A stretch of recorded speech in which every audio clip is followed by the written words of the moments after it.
of national security space, and the Space Force in particular, is to protect U.S. interests in space. And so we're getting many, many more interest in space through all these new ventures. So the combination of those four things just leads me to believe that we have to up our game. And it's not just about supporting the joint terrestrial flight anymore. It's also about looking up and supporting U.S. interest in space and the interest of our friends. From the Defense and Aerospace Report, this is the DownLink, a podcast about the intersection of space, the space business, and defense. Not just what's over the horizon, but what's happening above it. I'm your host, Laur Winter. Hello there, podcasters. That was Joel Mozer. He's the United States Space Force's Director of Science, Technology, and Research. That makes him the Space Force's Chief Scientist and a Principal Advisor to Chief of Space Operations, General Chan Saltzman. So when I spoke with Joel on Tuesday, his boss, the Space Force CSO, was before the Senate Armed Services Committee in the first of a coming series of budget hearings. In short, our mission forces, people, and partnerships make the Space Force the most formidable space organization on the planet. China and Russia know this and are accelerating their efforts to undermine U.S. advantages in the domain. To meet this challenge, the Space Force will prioritize three lines of effort. As Senator King's already stated, fielding combat-ready forces, amplifying the Guardian spirit, and partnering to win. These lines of efforts are designed to deliver the forces, personnel, and partnerships required for the Space Force to preserve U.S. advantages in space. And before I expand on the Space Force lines of effort, I'd like to update the subcommittee on the emerging threats Space Forces face. As the handout I've provided indicates, space is undeniably a contested and congested warfighting domain. When describing space threats, it's important to account for two kinds of threats. First, threats from space assets, and second, threats to space assets. Threats from space present a growing danger to the joint force. Both China and Russia have robust space-based capabilities that allow them to find, target, and attack U.S. military forces on land, at sea, and in the air. Equally alarming are the threats that endanger the satellites the nation relies on for prosperity and security. Both China and Russia continue to develop, field, and deploy a range of weapons aimed at U.S. space capabilities. The spectrum of threats to U.S. space capabilities includes cyber warfare activities, electronic attack platforms, directed energy lasers designed to blind or damage satellite sensors, ground-to-orbit missiles to destroy satellites, and space-to-space orbital engagement systems that can attack U.S. satellites in space. The contested space domain shapes the enduring purpose of the United States Space Force. Congress established the Space Force to protect U.S. interests in space. This means protecting U.S. space capabilities and defending the joint force and the nation from space-enabled attack. My lines of effort are designed to achieve this vision by providing the forces, personnel, and partnerships required for the Space Force to preserve U.S. space superiority for the foreseeable future. My first priority is to build resilient, ready, combat-credible space forces. To do this, we are accelerating the pivot towards resilient satellite constellations, ground stations, networks, and data links. The Space Development Agency's proliferated warfighter space architecture provides a prime example of these efforts. We are also emphasizing cybersecurity and preparing Guardians to detect and defeat cyber attacks against our networks, systems, ground stations, data links, and satellites.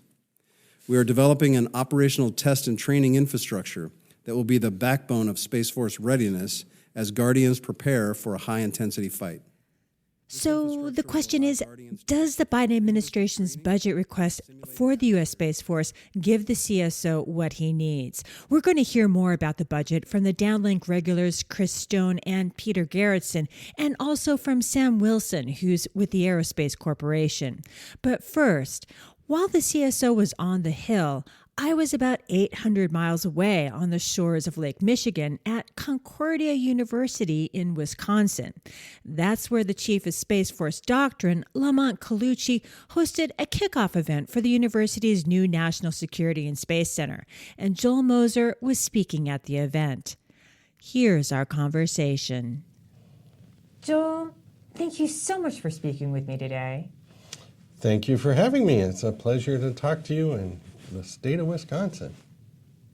I would love it if you could take a moment and introduce yourself to the audience. You know, who you are, what you do, where you do it. Yeah. Absolutely. Well, my name is Joel Mozer. I work for the United States Space Force. I actually work on the staff of the 4-star, the Chief of Space Operations, General Salty Saltzman.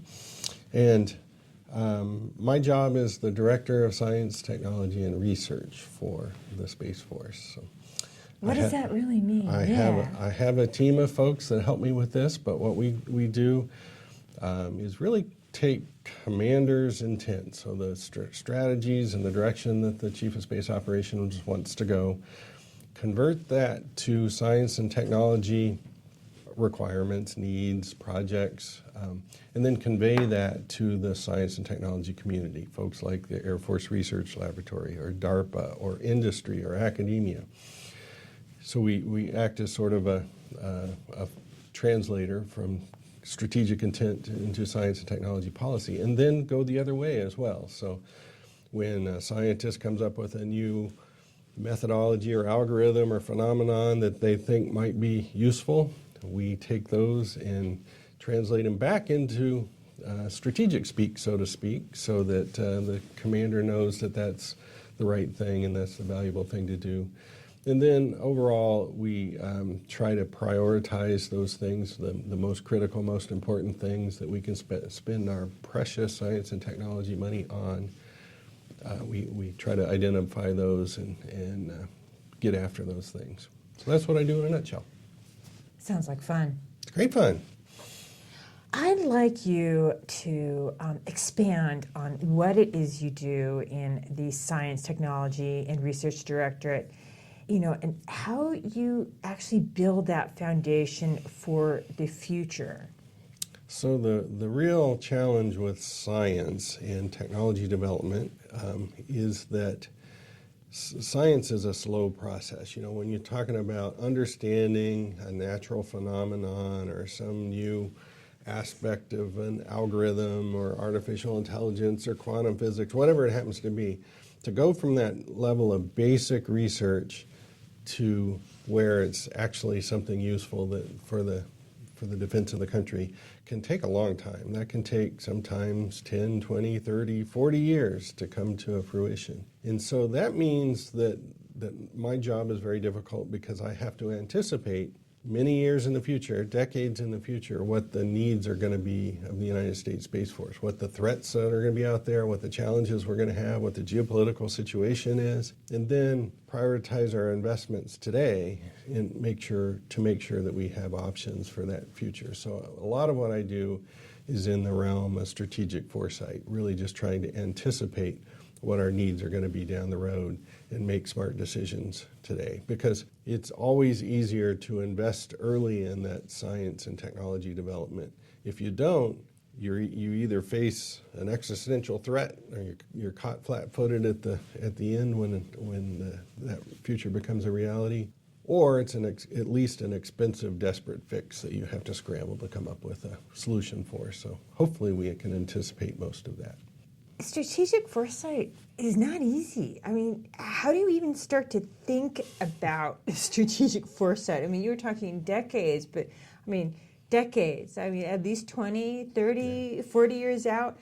You know, how do you prepare for a risk that you can't predict? That's a really great question, and it is hard. And it's not just technology that we have to try to prepare for.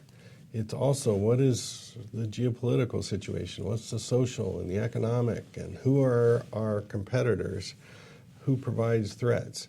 So we have to look across all of those areas, not only technical, but social, economic, environmental, political, and try to divine what the range of possibilities are. So you can never predict the future. That's an impossibility. But you can at least understand what the likely bounds are of the future, and then hopefully prepare for the most dangerous or most extreme bounds that you might face. So So we do that by engaging with experts in all of those fields, political scientists, international relations folks, people that are thinking about social trends and geopolitical conflict and the present and the future. And it's really just a matter of putting enough brain power against it to really describe the bounds of what the future are.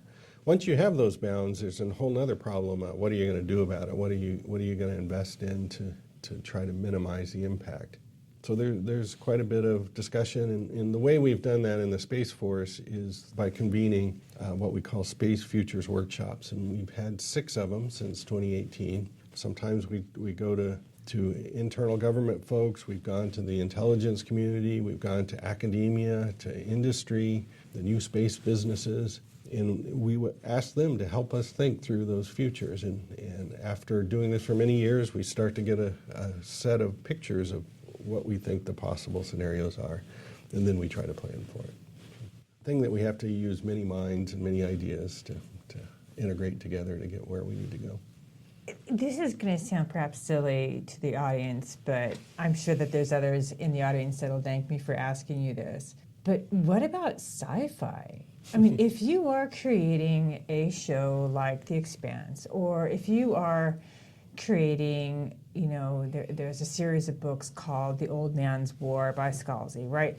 These are whole worlds with systems and rules and laws and treaties. I mean, do you ever look there? Absolutely. I love science fiction for that reason.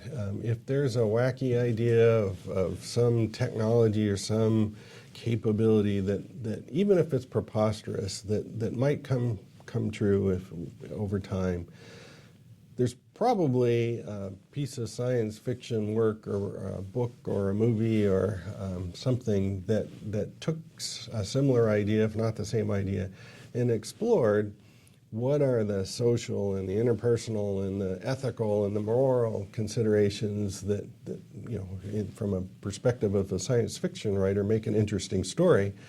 From the perspective of somebody like me, it's an idea that they've explored and thought through a little bit. And since we're all about ideas, that's a great place for us to look, is the body of science fiction work, particularly as it relates to space. And there's lots of that. Earlier today, you said, and we're now going to look more into the immediate future and the present. You said that we were at a hinge in history. What does that mean to you from your perspective as a Space Force chief scientist? And why use the word hinge as opposed to point in time or crossroads, or why is it hinge? Because I think of hinge as like a door or a window or something. Yeah, and what I really said was that we're in a hinge of history moment with respect to national security in space. And by hinge of history, I just mean disruptive change. It's a time when the broad assumptions and the directions that we've used really need to change. So we've been in this space age since Sputnik went up in the late 50s, and that has led to a lot of aspects of how we use space to support warfighting and national security. And today, space is a very critical part of a lot of things that we do. But there are a few things happening right now in 2023 that are kind of leading us in maybe an evolved direction or a different direction. And I think there's 4 of those things that I've been able to identify. One of them is what I just mentioned. Space has become such an integral part of our way of life, our American way of life. Just about everything we do is somehow touched by space, or communicating on the internet. Precision agriculture enabled by global positioning satellites, banking, the timing systems that they use. There's just no end of the way that space is impacting our modern way of life. A lot of people don't realize that, realize the ways that it's happening. That's also true for the way we support our joint terrestrial warfighters. So In 1990, in the first Gulf War, it was often called the first space war because we demonstrated for the first time at scale precision munitions that were enabled by global positioning satellites, space-based imagery that gave us real-time feedback on battle damage assessment. And that's only grown over time. And in fact, we've got GIS ARDA. That's right. In Ukraine, which my audience has been learning about last month, where it's basically Uber for artillery. Mm-hmm. That's right. It's kind of an enabler for a lot of things, including the way we Americans prefer to be engaged in conflict, which is on the other side of the globe and with precision, so we limit collateral damage and things like that.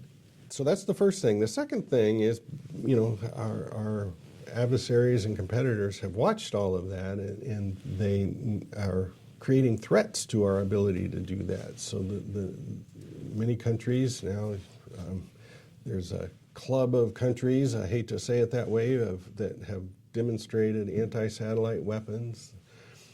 The U.S. has done it, Russia's done it, China's done it, India's done it. Those are all intended to hold assets that support warfighting at risk. In addition to that, there's ground-based directed energy disruptions to dazzle our sensors, to jam our communications from space.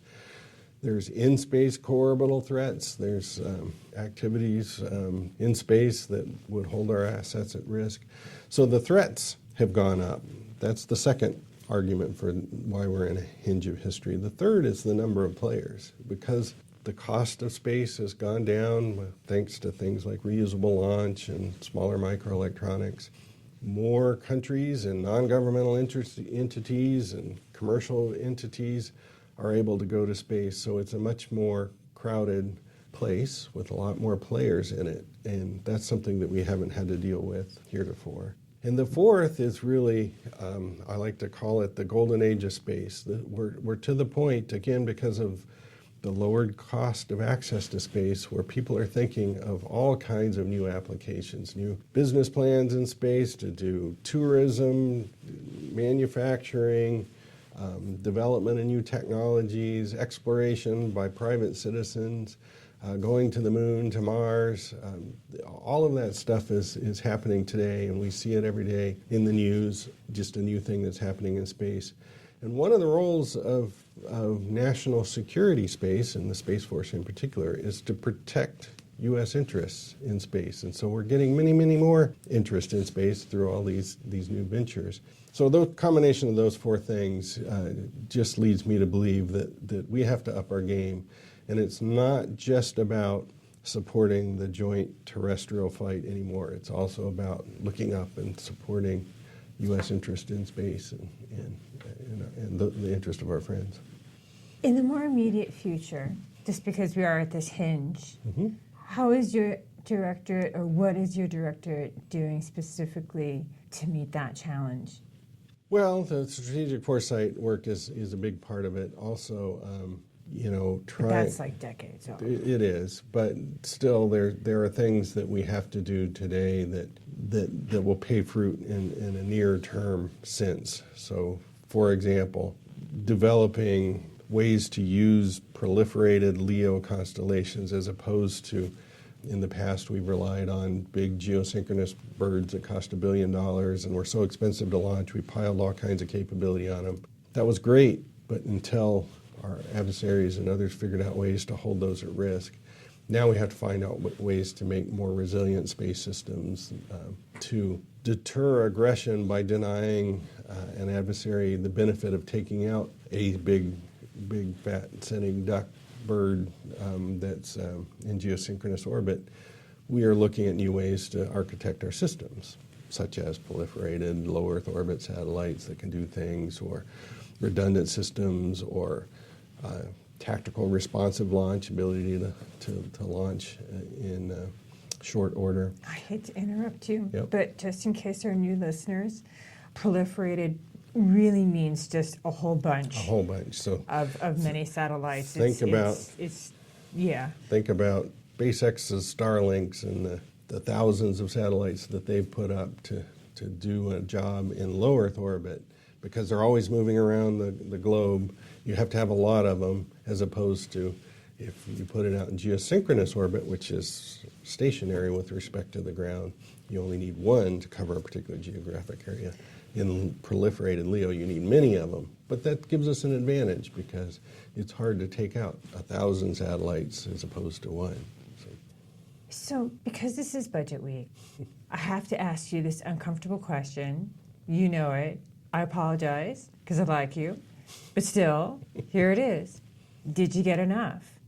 Well, so we saw at least... Or is there ever really enough? At least in the president's proposed budget, we're seeing the largest ever. And we've seen increases since the creation of the Space Force, which was just 3 years ago. 15% this year. Every year we're seeing an increase, and that's very helpful because we have a lot to do. And there's a lot of systems that we have to get in place to make this resilient architecture that I just talked about. There's a lot of new ways of doing business to prepare for the future that we have to get in place. And there's a lot of science and technology development that we have to do to prepare for that. So we are happy to see that we are supported by Congress and the President, and that they recognize that this is an important job to be done, and we just hope to do the best with our taxpayers' dollars as we can to make sure that space is a secure and critical component of national security. Final question. Mm-hmm. It's short. Were you surprised that Space Force's budget was actually bigger than NASA's? I was very surprised. It turns out that the Space Force is currently hovering around 17,000 Guardians. So that's the altogether. So that's military. Military and civilian. That's about the same size as NASA. So it's nice to see that on the civil side we have a budget that's just as robust as the military side. But I tend to look at the two together. The NASA budget plus the Space Force budget tells me that we have, on the order of $60 billion to really push space as a nation. And both pieces are really parts of national security in space. We have the hard power represented by the Space Force and the things that we do to support the joint fight, but there's also the soft power and the exploration and the things that NASA does that also makes us a great spacefaring nation. So I'm happy for both of those. Joel, thank you so much for your time. Thank you. I appreciated it. And now for a breakdown of where the budget meets policy. Here's my conversation with Chris, Peter, and Sam. Hi, Peter. Chris, it's great to have you both back on for the budget. Hi, Laura. Thank you. Great to be on. And Sam, welcome to the DownLink. Thank you, Laura. Happy to be here. Now, before we start digging into the numbers and reading between the lines of just what the Space Force CSO told the Senate Armed Services Committee this week, let's take a moment to have you guys introduce yourselves. Chris, kick us off. Sure. I am Christopher Stone. I am the Senior Fellow for Space Deterrence at the National Institute for Deterrence Studies in Washington, D.C. I am a former Special Assistant to the Deputy Assistant Secretary of Defense for Space Policy, and I'm also currently a consultant and senior advisor with Core CSI out in D.C. as well. And last but not least, I am also the author of a book called Reversing the Tau, a framework for credible space deterrence. And Sam, what about you? Hi, Laura. My name is Sam Wilson. I'm a policy analyst with the Center for Space Policy and Strategy, which is part of the Aerospace Corporation. And Peter, I've left you last on introductions because you have a new book. So tell us more. Indeed, I do. So my name is Peter Garretson. I'm a senior fellow in defense studies at the American Foreign Policy Council.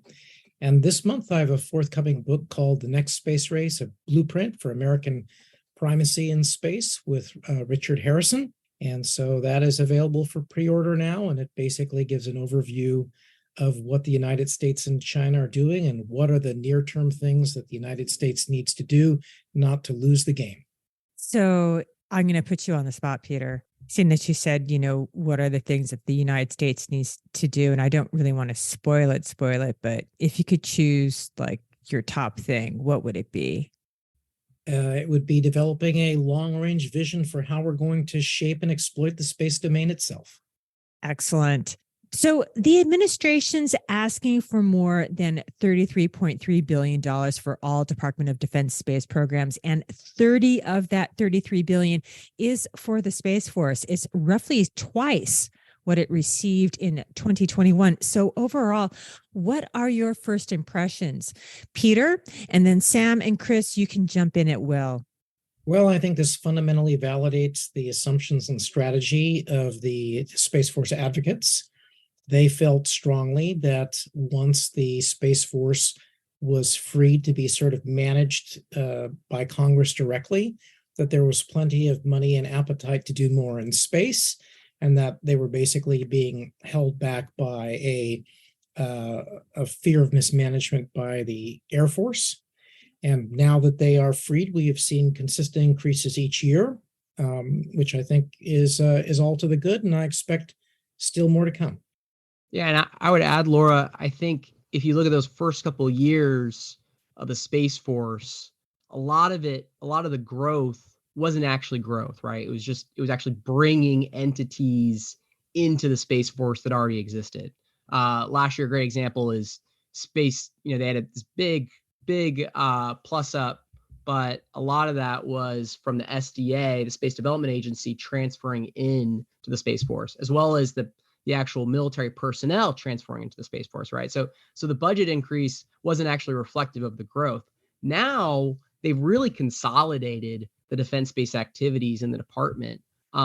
So what you're seeing is actually true growth, right? And there was growth in the last couple of years too, but I think those numbers don't actually reflect what was exactly happening, right? Most of the growth last year in the budget was actually transfers of stuff that already existed. And this year, what you're seeing is just more priority on defense-based activity.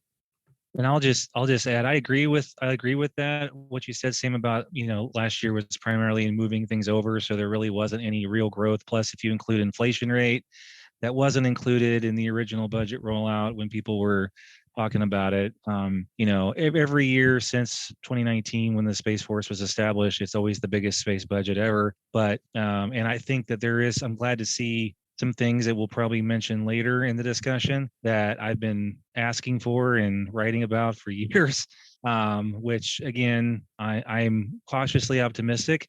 But I will still mention that even though the defense budget as a whole is, $800 and some billion, that even with the uptick, it's still less than 3% of the total DoD budget. And most of the Space Force budget is still RDT&E, which is research, development, technology, et cetera. And so as a result, while they're pursuing some things that I'm looking forward to talking about, such as hard kill and soft kill capabilities for active defense and actual deterrence, what the CSO, the Chief of Space Operations, calls space combat power, I want to see more detail. And until that detail comes out, I'm cautiously optimistic. Well, then this next question is definitely for you to kick off then, Chris, because there is some very interesting phraseology that has bubbled up to the top recently, specifically from the Secretary of the Air Force. He said, quote, there are hard kill and soft kill capabilities, if you will, that we're funding, unquote. And there was Kristen Jones, who's working in the capacity of the Air Force Undersecretary. She reportedly said, quote, the first operational imperative is to define and field the space architecture we need for offensive and defensive space and counter space capabilities, unquote. And finally, the Space Force CSO, Chance Saltzman, told the Senate that as part of his first line of effort, that his, quote, emphasis on combat credibility ensures that we are fielding all the combat and combat support elements required to prevail against an adversary in space, unquote. Chris, what's going on here? Because this is very different from what we were hearing, gosh, maybe like even just 3 months ago. Right. So, and that's why I'm cautiously optimistic, because while I'm seeing a improvement in the rhetoric and in the language being used, such as the space priorities framework that the White House put out in late 21, talked about military space-related operations in a warfighting support role only. The Secretary of the Air Force's speech at Space Symposium that year was also basically telling all the Guardians in the room that, yep, we're a critical enabler and we're a support force and things of that sort. And so because of that, folks like me and others on the podcast here have written that, warfighting support is important, but using language like space superiority and warfighting and combat credibility, while the actual phraseology of the operational imperative that was mentioned is resiliency, and that's what we've been hearing is resiliency and things of that sort. And so the fact that we're now hearing they're pursuing hard kill and soft kill, offensive and defensive, and they're using terms that the folks that have been in charge of developing the policy over the last couple of years of this administration is interesting to me, and it's hopeful to me. Now, what I don't know is how much of that is research and development and how much of that is close to being actually deployed. And so if General Saltzman is serious, and if the SECAF, Secretary of the Air Force, is serious about combat credibility, which is a necessary ingredient for deterrence against an active adversary such as the Chinese, who view very much so the need of offensive capability, then you're going to have to get that out and demonstrate it, and you're going to have to deploy it in numbers that are actually useful. Otherwise, it's just words. And so while I'm happy to see a plus up in the budget, even though it's a little bit, and even though I'm happy to see the rhetorical changes and the seemingly allowance of General Saltzman to speak more like a warfighting service leader, I'm still holding my breath a little bit to see how much of this actually pans out. Laura, can I jump in on that? I wanted to just riff off of this comment about research and development, because there's been a lot of press about the large share of the Space Force budget and research development, and this is no different than it's always been, right? The appropriation is called Research Development Testing and Evaluation, RDT&E, and this is a product of over 60% of this year's of Space Force budget is RDT&E, and even before the Space Force existed, it was always this way, right? And this is a product of the fact that space systems have been few in number and extremely expensive, right? Multi-billion-dollar systems, exquisite systems, small in number. What's interesting to me is that even though there's so much focus on the research development portion of this, is that this could change, right? If we do adopt some of this new architecture where we use cheaper systems, smaller systems, exploit lower orbits, that means that our procurement costs might go up and our RDT&E share might go down, right? So this is kind of a budget nerd point, but it's interesting to me to think about how the Space Force is going to think about not just how to balance their RDT&E budget, and RDT&E is for all the cool things they want to do, right? But then actually, to procure those in numbers, that's going to eat at those procurement dollars, and they just haven't had much, right? That just hasn't been a part of how we've done defense space. Right, and I'll just add one more thing. I guess along with that is the fact that the area, for those people who aren't budget nerds, the main area of the budget that usually consists of weapon systems and sustainment of weapon systems for use in actual combat is something called operations and maintenance, or O&M. And if you look at the O&M budget compared with the Air Force, which is the other service in the Department of the Air Force, you'll see that it's pretty darn small. And as a percentage of the Department of the Air Force's total budget, the Air Force's O&M budget is practically larger than the majority of the Space Force's budget put together. So the other point I'll make is that, as he mentioned, RDT&E has been large in the space world for a while. And the reason why is because most of our stuff has been warfighting support. We launch those things up into space and they stay up there for 20 plus years. And you're mostly just paying for sustainment costs, which doesn't necessarily have to be a lot when you're using the same ground infrastructure and things of that sort. But if you're going to be operating active vehicles that maneuver and need to be replaced, as Sam was mentioning, when you're replacing smaller, cheaper vehicles over a protracted period of time, and if you're going to be loading and reloading potential weapon systems, whether it's high-powered microwaves or kinetic weapon systems, that's going to need an increase in the O&M. So that's one way you can tell that a Space Force budget is moving into more of a warfighting service when their O&M budget will go up. And what have you seen though? I mean, has the O&M budget gone up for what's being requested for 2024, or has it stayed static? It didn't look like it was really that much of an increase to me from what I've seen so far. And I'll probably defer to Sam since he's sort of the budget guru in the mix here. But I haven't seen relative to the rest of the budget an increase enough that makes me go, ooh, we have some new things coming. And plus, you've seen some cuts into programs such as Next Gen OPIR, one of the big support programs where they're looking for missile warning and tracking that Sam and I wrote about a few months ago. I mean, obviously, they're looking at it from a layered approach. It's not just one system anymore like we had with SBIRS, but still, the fact that they're looking to move money to other places, depending on where that goes with the increase in counter space or classified programs, that's a possible good sign. But O&M budget, I haven't seen any big plus ups. Have you, Sam?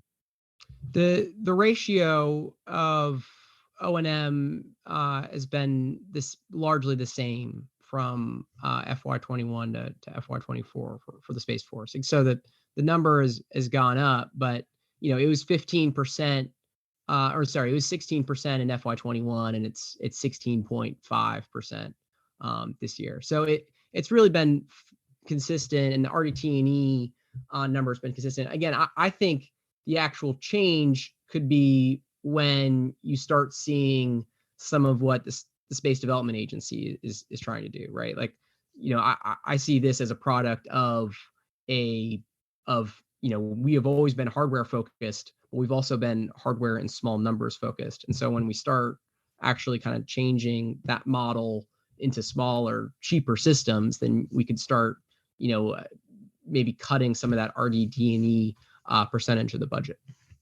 Well, let me ask this maybe perhaps in a different way.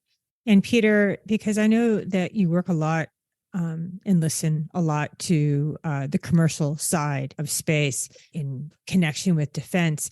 But when you have all these different phrases and words that are being used, right? Like combat, counter space, readiness, things of that nature, we have, theory of success, et cetera. And you do see, a growing Space Force budget. I mean, is this the kind of demand signal that might inspire the commercial sector to start thinking about new systems to perhaps develop and try to get the Space Force to buy into? Well, yes and no. I mean, I think it's hard for the commercial sector not to notice such a big bump in the budget. And in fact, now significantly pulling ahead of NASA, sort of the big dog in space. And I think, industry is listening hard to, what's coming out of the mouths of Secretary Calavelli, as well as the CSO. And I think it's signaling, directions about where the Space Force is heading. But at the same time, the procurement, aside from, the desire of what SDA is doing in these small tranches, has not really moved over to significant commercial capabilities. So I don't see that. I do think that there's clearly an open door to innovative companies that, like your previous two podcasts, are thinking about creating pursuit spacecraft, or thinking specifically about counter space and practicing doing range testing for counter space capabilities. I think that's positive. But whether or not this is a strong signal to commercial, I'd have to say no, because if you really look, the big winners in this budget are missile warning and SATCOM. And those are going to be, for the most part, very bespoke systems by the big contractors. And then it's a very difficult signal to parse out, when we talk about counter space or offensive space systems, because one would assume that's buried in the classified programs, which are, last year were, about 5.4 billion. And this year the request is almost 5.8 billion. So not quite a 400 million bump, but very few contractors are going to hear about that. And of course, you've got to be a cleared contractor to take part in that. So I really don't know that this is a strong or positive signal specifically to commercial. To keep moving this discussion along with the budget, there's also been some recent rumblings on the Space Force National Guard. I mean, the last budget cycle, the Biden administration killed a bill. The senator from California, Dianne Feinstein, and her colleague from Florida, Senator Marco Rubio, had been shopping around for support. Do we think that this is the year? Usually these ideas take a few years to bake, and it's fantastic in my view that it's coming back. The failure of the Department of the Air Force and the Space Force to very openly champion and get on board with this, I think is, penny wise and pound foolish.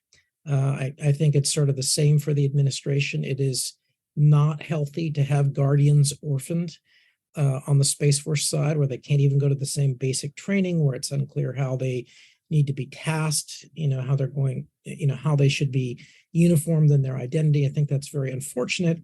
And as I've published in my own op-ed, I think the Guard could potentially bring a lot to offer. And I think the fears of its large budget are really overblown. I think that what the Guard is actually proposing is quite reasonable.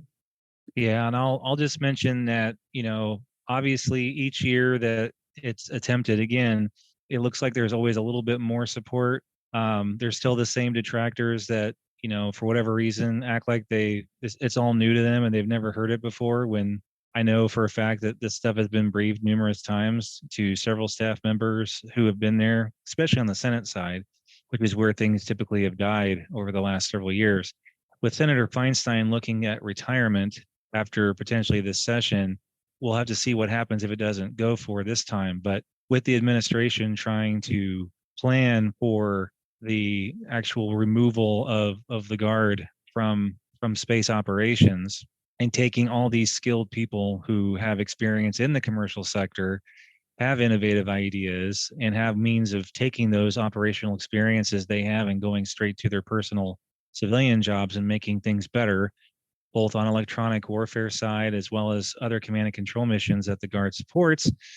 I think I agree with Peter that it definitely doesn't make any sense that they would be punting so many times based on false narratives that come out of either both the administration and other people who, for whatever reason, don't understand the context. So I think there's a good shot as any this year. We'll see what happens. It seems like there's a little more possibility on the Senate side than it was in the past, but we'll have to see what happens. And there's something that could have crossed my mind about the Space National Guard. And, when I've been listening to these, hearings on the House and on the Senate side, and what always comes up is readiness. And when we think about readiness, we obviously think about readiness if, the United States, at home or abroad or in space is attacked. So I wonder about that readiness if we don't have a Space National Guard. And then on the other side of that, I think there's another kind of readiness that over the months that we all have been talking together about a Space National Guard. And that's for here at home during times of natural disasters. And I know, Chris, that you've got some experience with that, at least with advising, some state governments. But in terms of, actually, readiness to get goods and things from here to there, or how, a fire is going to go, or that I just find it, and, I'm sorry, I'm crossing over into opinion land here, folks, but it just seems that not having a Space National Guard actually affects that kind of readiness. Yeah, I know. Help me out here, guys. Am I just flapping here in the wind, or, No. is this real? No, I'll just start by talking about the readiness piece from a combat military support to the Federal Department of Defense.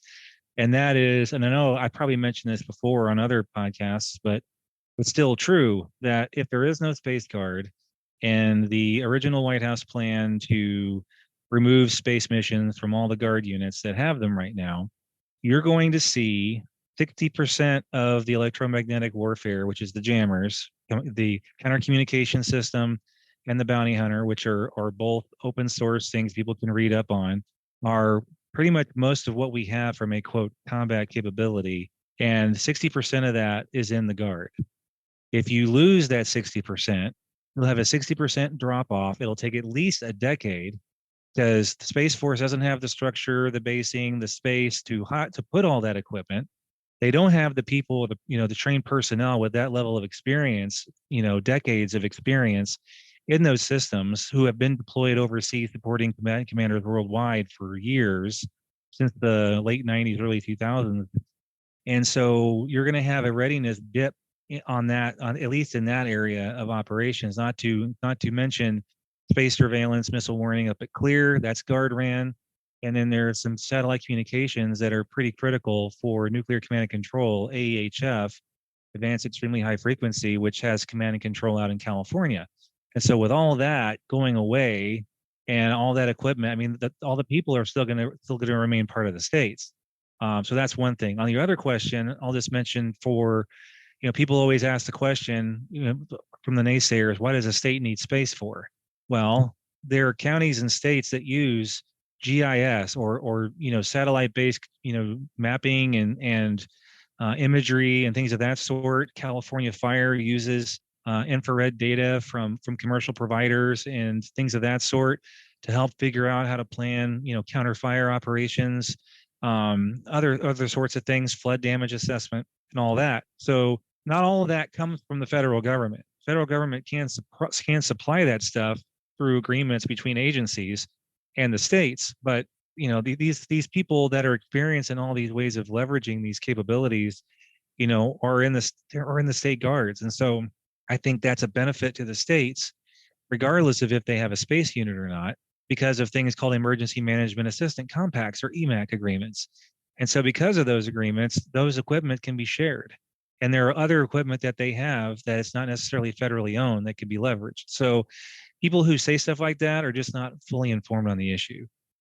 And lastly, guys, is there anything that you think should have been in the budget that wasn't? Or is there something that's in the budget that you're really happy is there? And well, I'll take a shot at that, just to start off with. While the prototyping budget is pretty healthy in terms of how it's gone up, the basic research, applied research, and advanced technology development is pathetic.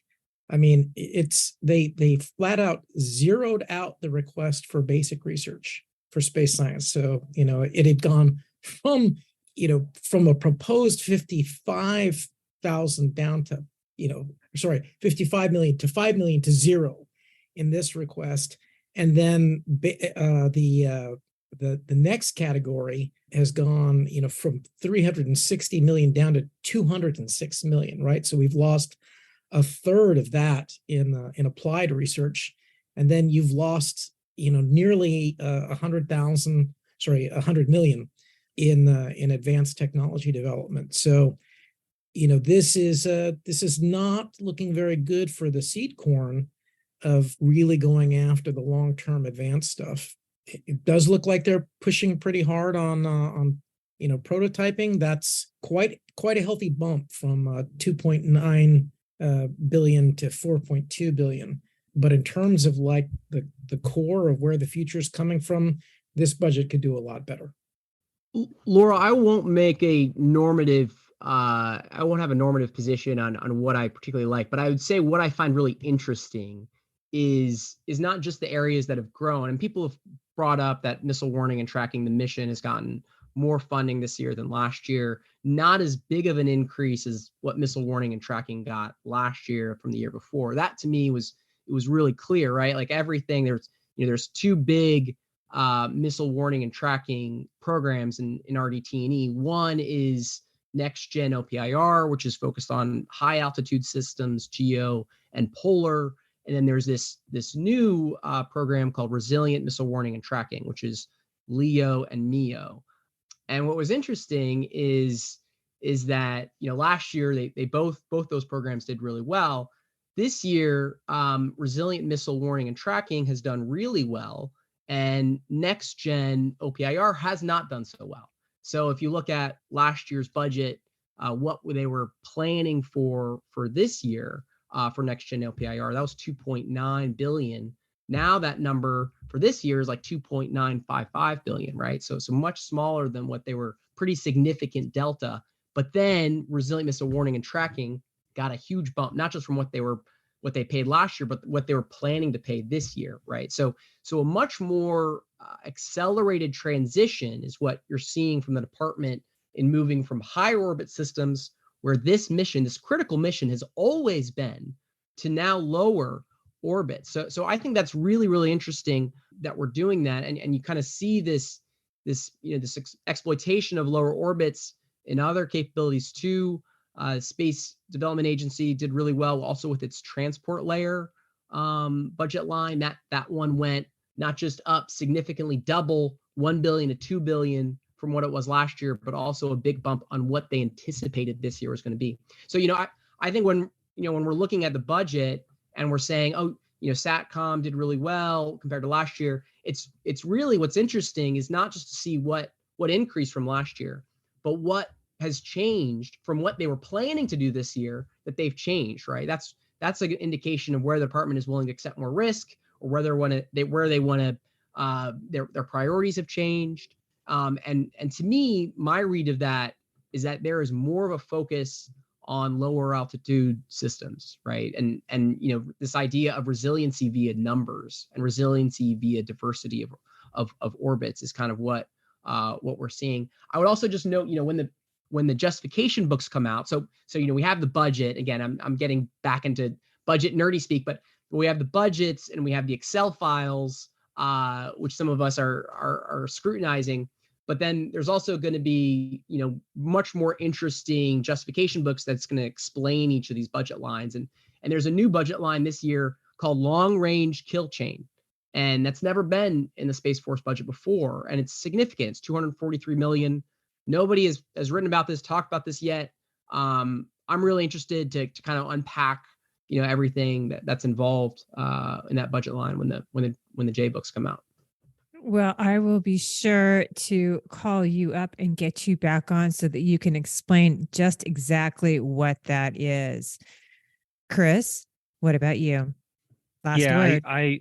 Sure. So I mentioned early on that I was happy to see the rhetorical shifts in talking about offensive needs, and I'm hoping that part of that is resulting because of the Director of National Intelligence's worldwide threat assessment that comes out at the beginning of every year that anyone can Google and read. But every year, this year in particular, I've noticed a more detailed discussion of what the Chinese are building and deploying. And you see what I've stated numerous times, which is they have multiple options, multiple ways of denying, degrading, and destroying our capabilities. And so while Sam and I have written on the importance of resiliency by depth, as I like to call it, where you have multiple orbits, that you have one system that has multiple orbits for redundancy and not everything in low Earth orbit. I know that as I've been doing research, that the Chinese are looking at ways of simplifying that problem set and looking at constellations like proliferated low Earth orbit, instead of it as multiple targets that confuse them, into one singular target set. And they're working on ways to address that. And I'll be publishing on that here in a little bit. So I'm still concerned that I'm happy to see that they're talking about the need to have a warfighting capability. Finally, I am happy to see the CSO talking about a theory of success that includes offensive abilities for deterrence. But given the way the budget looked, I'm concerned that we're still not moving as rapidly as we need to in fielding things. And while you can, as a space person, I know you can get some operational capacity from a research and development vehicle. Typically, onesie twosies of those aren't going to be sufficient against an adversary who's building dozens or more of ways to take out your stuff. So I think we're still a little sluggish on the fielding forces side of things, and so I'm hoping that next year's budget will be an even bigger push. And Peter, quickly, last note. So I just did want to call out the attention. We heard General Dickinson talk about space situational awareness being his top priority, and we've heard that from the Space Force leadership as well. And they are putting their money where their mouth is. They have more than tripled the budget on the system development side from just under 100 million to nearly 400 million. And then the same thing on the operations, nearly a tripling on the operations side. So that's when you look at the overall bumps, that's one of the larger bumps. Okay, Sam, quick. Sorry, just one quick note. I think space situational awareness is also a really interesting area once the justification books come out, because there were 4 budget lines last year on SSA, on space situational awareness, and they consolidated that to 2. But as you're right, even with those 2 that were in the budget last year, and those are zeroed out, there's still a big increase overall in the mission. 171 million more SSA got this year than last year, and that increase wasn't anticipated in last year's budget request. So this is another example of where priorities have changed. However, I think really actually be able to see the details of why this system over that system will be interesting once the budget justification books come out. Gentlemen, Sam, Chris, Peter, thank you guys so much. No problem. Thanks very much. Thanks so much. That's it for this week. If you like what you're hearing, follow the DownLink on Twitter and subscribe to the podcast on your favorite podcast platform. For the latest defense news and analysis, listen to the Daily Defense and Aerospace Report podcast hosted by Vago Muradian, and listen to Cavis Ships to hear the latest on what's happening in the maritime domain. I'm Laur Winter, and thank you for listening.